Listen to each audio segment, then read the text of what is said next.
Leero tukyaddeko ewa Arditah tugenda kubalaga ebifo ebyenjawulo mu maka agamu aga Arditah. Bwe twogera bwe tutyo omuntu ayinza okugamba maka ki exactly. Omuntu osobola obbeera mu makanga ga muganda wo, amakanga ga kitaawo, amakanga ga nnyoko, amakanga ga kojjaawo, amakanga ga jjajjaawo n'ebintu ebirala as long as your bloodline etambuliraawo. Kati nange ekyo kyenkoze. Ngenda balagako ebintu ebyenjawulo naye nga specifically njagala balaga ku designs erimu mwena abakozi abali eyo ebulaaya nga mwagala okukola ennyumba zammwe zibeere nga ziri unique. Mulimu ebintu ebimu byosaana okukopa somewhere naawe obeere nga obyefunza wonooba otuuse ekiseera ekyokubaako ekintu ky'otaddewo. Kati n'ekyo kye mbakoledde nga nina art gwenjagala okubalaga gwe bateeka ku nnyumba. Art ono ali very unique, si buli muntu nti nno asobola okumukola unless nga omuntu oyo ategeera nnyo ebya art and craft. Munneekuumireko nga yenze Sheila Arditah mbaleetedde ka video kaneeno si kubeeragirako wabula to inspire you, to motivate you.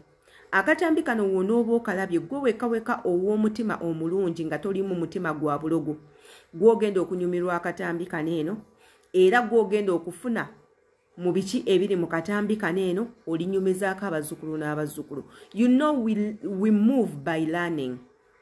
Yonna yonna gye tuyita tovangayo nga toyina kintu ky'oyizeemu.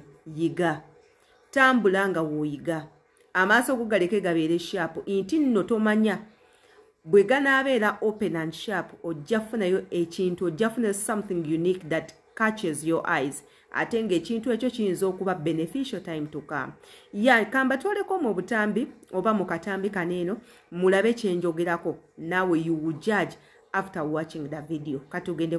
So hello guys, olunaku olwaleero tuli wa Arditah. Nina ebintu byenjagala okubalaga mmwe ng'abantu. Not that nti ebintu bineeno mbibalaga olw'okuba njagala kweraga, olw'okuba njagala bategeeza kubako information eri personal gye mpisaawo. No, it's not that. Wabula njagala kuba inspiring nga mu abantu mubeereko ebintu ebimu bye muyiga. Omanyi abantu bagenda ne bakola ebintu ebyenjawulo ife ne tulowooza nti tebisoboka naye nga bisoboka. Kati nga woolaba awo ndi one of awamu nina gye ndaze kaŋŋambe nti ng'ewaffe.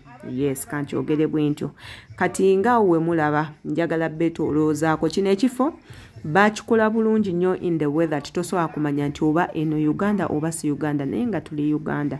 Awo olaba ye pool area wendi asawa ezo eyo pool area mudaba pool mulaba we batuula after swimming ne tuteekawo ekifo ekyokufunirawo ekyokulya n'ekyokunywa. Ndowooza mulaba we wabanga waliwo abagenyi for those that take beers, guineas, biki, sodas, everything byonna byonna bibeerawo.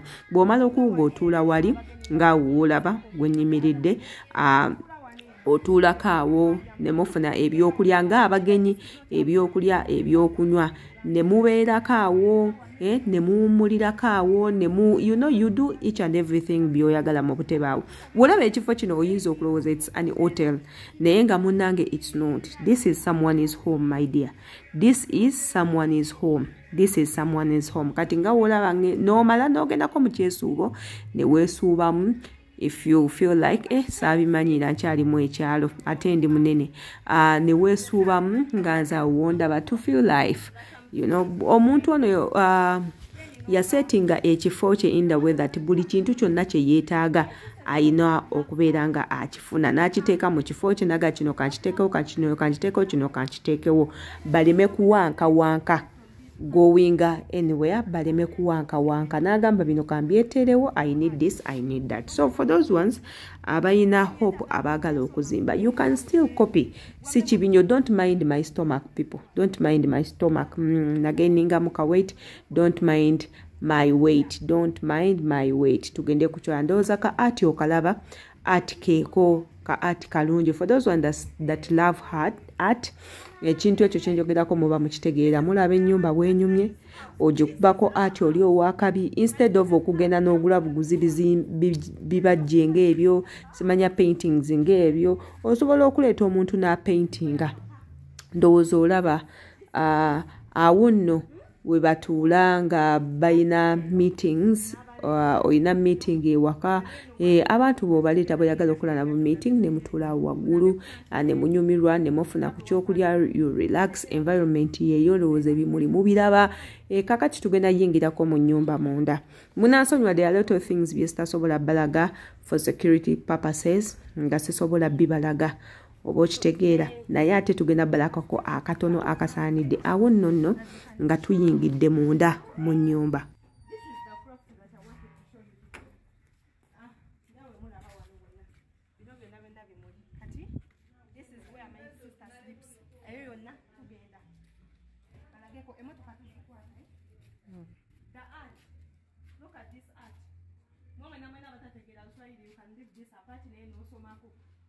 The reason as why I'm doing this video is to show you people different things. Yeah, for example, the art.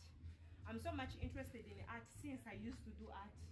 You know, that's why I'm making this video. I'm not making it for fun. Njagala mumpane mugambe, you people, you made it. No, that's not the point. The point is about craft. Look here. For those ones that have ever been abroad. For those ones that have never, I'm sorry for you people. Compound they might think this is a neem tree, isn't it? Jangu.